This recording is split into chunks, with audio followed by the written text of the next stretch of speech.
Parce que c'est le principal problème que nous avons aujourd'hui en Afrique, c'est que nous ne sommes pas une majorité à avoir le courage de la vérité. Si la majorité des dirigeants africains avaient le courage du président Goïta, du président Traoré, du président Tiani, l'Afrique serait immédiatement libérée. Le problème que nous avons en Afrique, c'est que tous les dirigeants africains savent très bien que c'est la coalition occidentale qui nous attaque. Alassane Ouattara le sait, il est complice. Diomaye Faye le sait, il est complice, mais il ne peut pas le dire en face. Paul Biya au Cameroun le sait, il est complice, il ne peut pas le dire en face.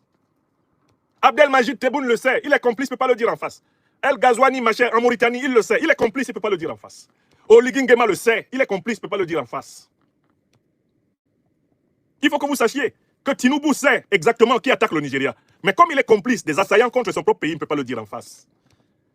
Patrice Talon sait qui attaque le Bénin. Comme il est complice de ceux qui attaquent le Bénin, il ne peut pas dire en face. Le Bénin est attaqué par la coalition de l'OTAN, dont je suis moi-même complice.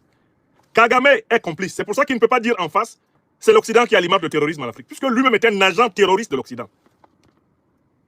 Quand vous voyez Tshisekedi qui mange la bouche à gauche et à droite, qui se lève pour aller aux États-Unis négocier, il sait très bien que ce sont les États-Unis, la Grande-Bretagne, les puissances occidentales qui sont derrière Kagame et Museveni pour attaquer la République démocratique du Congo. Il le sait. Mais comme lui-même est leur complice, le complice, c'est-à-dire de cette puissance impérialiste, il ne peut pas parler clairement. Voilà la vérité. Mais on ne peut pas commencer une lutte terroriste efficace en Afrique, une lutte antiterroriste efficace en Afrique, si nous ne tombons pas d'abord d'accord sur la nature de l'État.